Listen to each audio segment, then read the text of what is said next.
Welcome to another quick and dirty review. I'm Joe. I'm Faust. And we're going to be bringing you A Wrinkle in Time. Oh, yeah. Or as I like to call it right now, A Wrinkle in My Pants.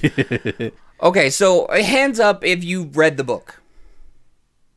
Hands up if you knew anything about this movie before it opened. Yeah, that's where I'm coming from on this one. So this is from a fresh perspective, not trying to compare the book to the movie. It's not trying to give it some big hype job. I'm going to say this. Right now, the best part of that movie was the end for me because I got to leave the theater. I was so bored during this movie, and I apologize ahead of time for anybody who has put their time and effort into this and believe this is such a solidly based movie overall. I will say this. It has great visuals. Their cast seemed to try to do their job. I'm just not sure that the story had everything that it should have delivered, and that really fell short for me. There's a big point right now with love yourself and you're everything you need, and you know, if you really believe it, it'll happen. Okay, this is the real world. As far as I can tell, most of you aren't watching this channel anyways.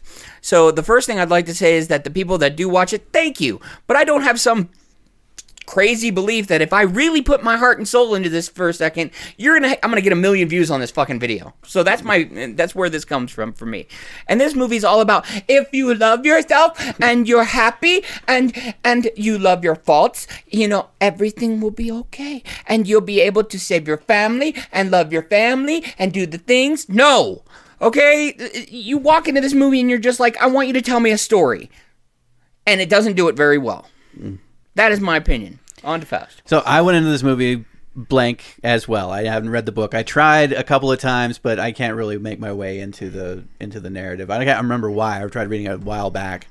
Most people who have said that they tried to read the book found it unapproachable. So I went into this movie not really knowing anything about what's going on. Story follows the girl Meg, her adopted brother Charles Wallace, and I will get back to that. Go for it. And their friend Calvin. Kid just shows up that day and basically spends the whole movie going, duh, what? Yeah, okay, so, by the way, I know this bugged you too. Why the hell do they call him Charles Wallace through the entire movie? Is there another Charles there? Is there another Wallace there? Excuse me, Charles Wallace, his name is Charles. Just call him Charles. There's no reason to call him by his whole fucking name the entire time. And I mean, they call him by that name every single time they refer to him. Every time. Every time. They don't shorten it. They don't bother. And they even if it's, you know, like they're trying to find him as he's running away or being taken away. Charles Wallace. Charles Wallace. You know, not just Charles or Wallace. You know, so or brother.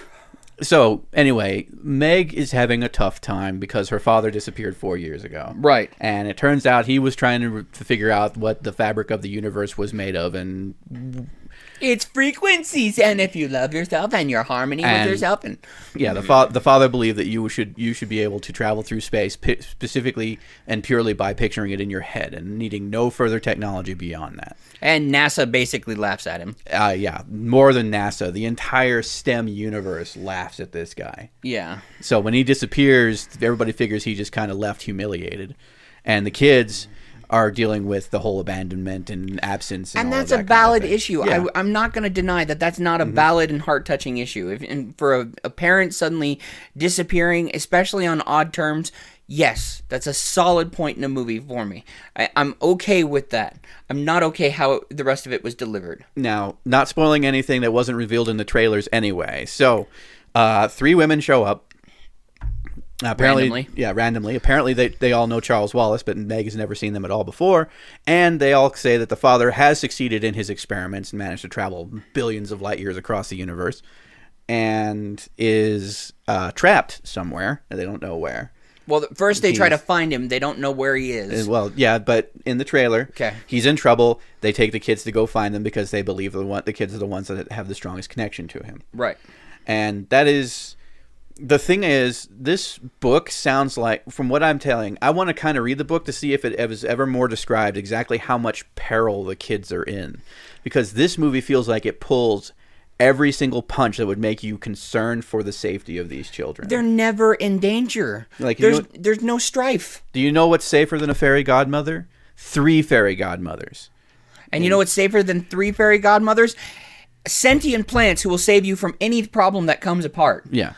So it seems like everywhere these kids go, even the most darkest places, are still numb. They don't really feel like they're attacking them until the very end when Meg is getting actually attacked, and even then they make that look like there's not carnival she ride. doesn't even have a mark on her. Yeah. The entire time she does not get a mark on her. So I mean, I like to say that I'm a realist, and I mean I don't want to go into a Disney movie meant for young audiences and watch children get hurt and put in peril, but if they're going on an adventure, peril is a part of the adventure. Never ending story. Yes.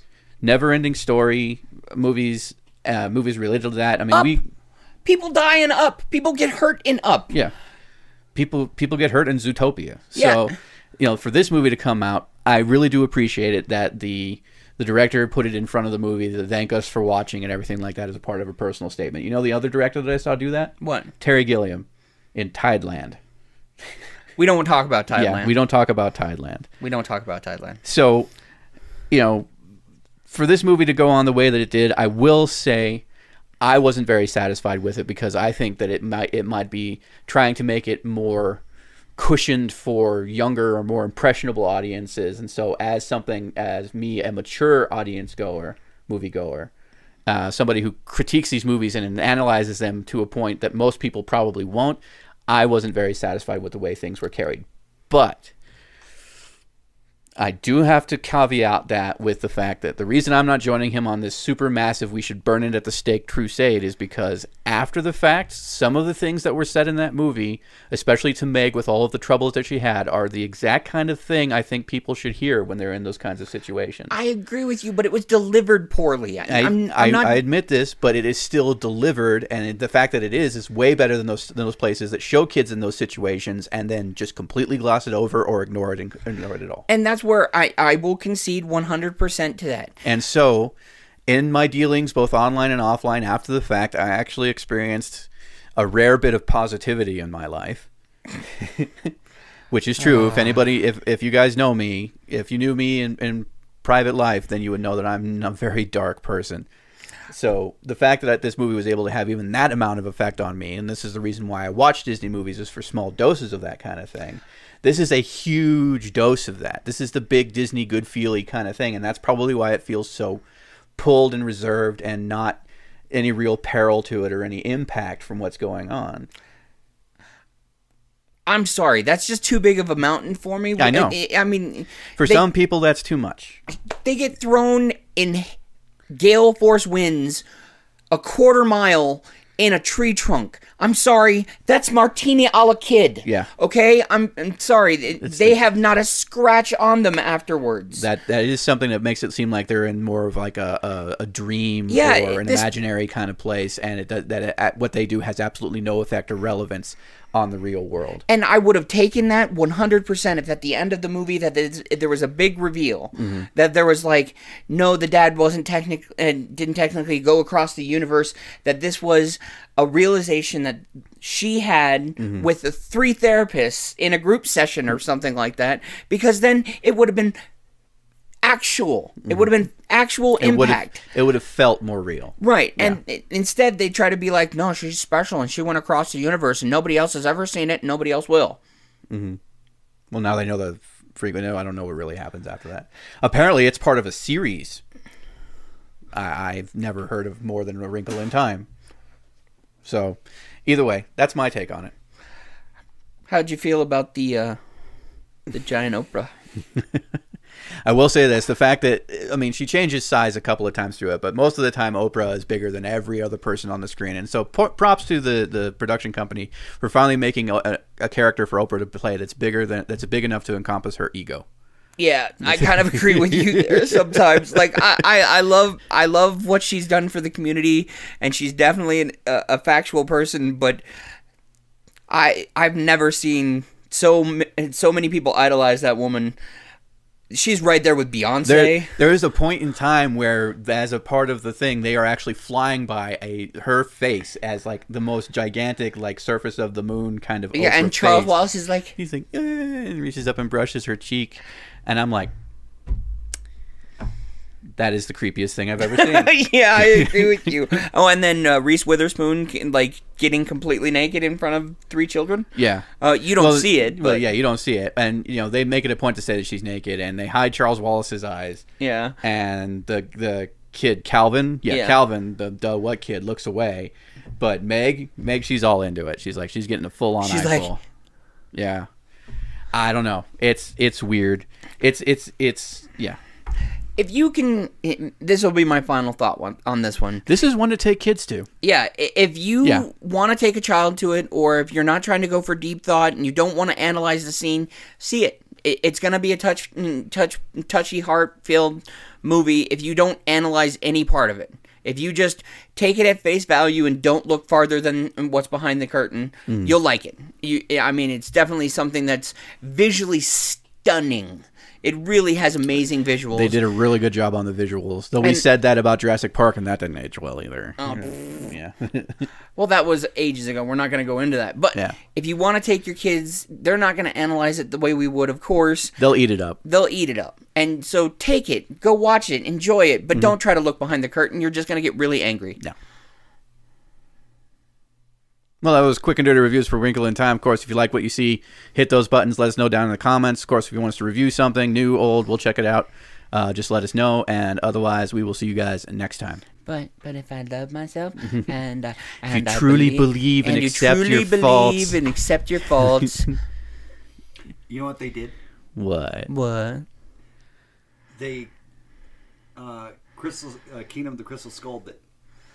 Because remember the whole fridge scene that he gets like thrown? Oh yes. And it wasn't Indiana Jones smoothie afterwards. But he actually like walked out and was like, oh. Yeah, the kids were just like, well, I'm never doing that again. Yeah. they walk into in fact they run towards the tornado and get into a tree trunk that's like Indiana Jones ran into the fridge, okay? Either way, they should have both been paste. Human popsicles. They should have been paste. Yeah. I will give you that. Okay. Yeah. I just hope no kid decides to be like, a tornado's coming. I know how to survive a tornado. Well, it's either the tree trunk or lashing yourself to some in-ground pipery. Yeah, just being split in half. All right, kids. New challenge. The Wrinkle in Time Tornado Challenge.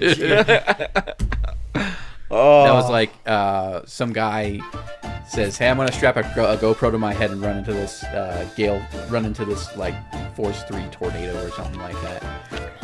And he's put this on Twitter, and GoPro's response is like, "Well, officially we can't condone that. If you happen to go through with it anyway and live, we would love to see the footage."